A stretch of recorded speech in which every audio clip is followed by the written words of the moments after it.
दोस्तों, हम इंसानों ने आज अंतरिक्ष को भी जीत लिया है। इस जीत के पीछे कई सारे साइंटिस्ट, इंजीनियर्स, पायलट्स का योगदान रहा है।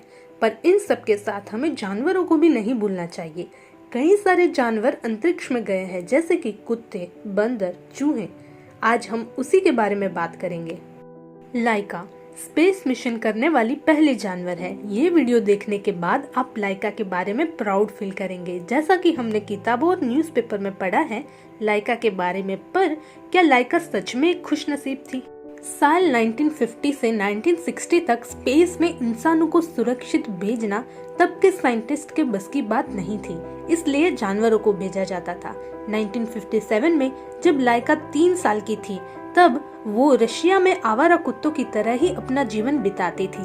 तब उसको क्या पता था कि वो इतिहास रचने वाली थी। 1957 में रशिया ने सक्सेसफुली स्पुतनिक 1 लॉन्च कर दिया था, पर इसमें कोई जीवित प्राणी नहीं था। स्पुतनिक 1 की सफलता को देखते हुए और अमेरिका को स्पेस कंपटीशन में टक्कर देने के लिए रशिया ने बस 1 महीने के अंदर ही जीवित प्राणी को स्पुतनिक 2 के द्वारा स्पेस में भेजने का प्रोग्राम बनाया। स्पुतनिक 2 को एक डॉग के हिसाब से ही डिजाइन किया गया था। इसके अंदर ऑक्सीजन सिलेंडर के साथ कार्बन डाइऑक्साइड एब्जॉर्बर और डॉग के लिए एक छोटा सा फैन भी रखा था। कैबिन के अंदर 7 दिनों जितना पर्याप्त खाना रखा गया था और उसमें यूरिन वेस्ट कलेक्ट करने की भी सिस्टम थी। कैबिन इतना छोटा था कि लाइका अंदर आराम से घूम भी नहीं सकती थी। कुछ इसी तरह करीब 1 महीने के अंदर पूरा कैबिन डिजाइन हुआ। अब बस एक डॉग की ही जरूरत थी। स्पेस डॉक्टर्स ने जानबूझ के आवारा कुत्तों को ही सिलेक्ट किया, क्योंकि वो पालतू जानवर के हिसाब से एक्सट्रीम कंडीशंस को अच्छे से हैंडल कर सकते हैं। इसी चीज को ध्यान में रखते हुए करीब 9 डॉग्स को ट्रेन किया गया। उसमें से एक लाइका थी और जिसको सिलेक्ट किया गया। स्पुतनिक 2 में कैबिन छोटा होने के कारण लाइका को करीब 20 दिनों के लिए एक छोटे से पिंजरे में कैद करके रखा गया, ताकि वो स्पुतनिक 2 के कैबिन में अच्छे से सेटल हो सके। कई सालों तक इंसानों को स्पेस में जाने का तरीका पता था, पर वापस आने का नहीं। एक तरह से ये 1 वे ट्रिप या फिर सुसाइडल जर्नी होने वाली थी।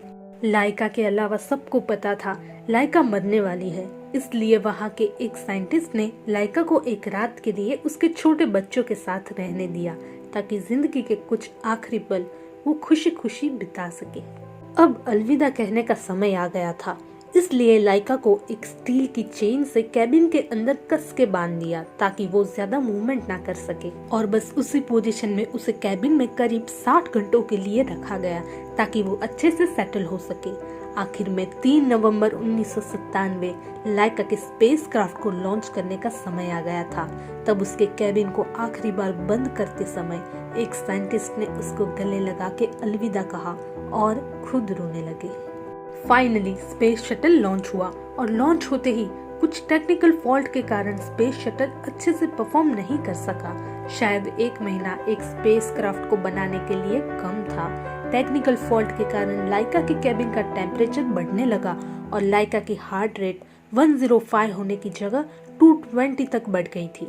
साइंटिफिक इंस्ट्रूमेंट से पता चल रहा था कि लाइका 3 घंटे तक गर्मी से जूझ रही है और उसके बाद लाइका की हार्ट बीट 0 हो गई और उसने दम तोड़ दिया।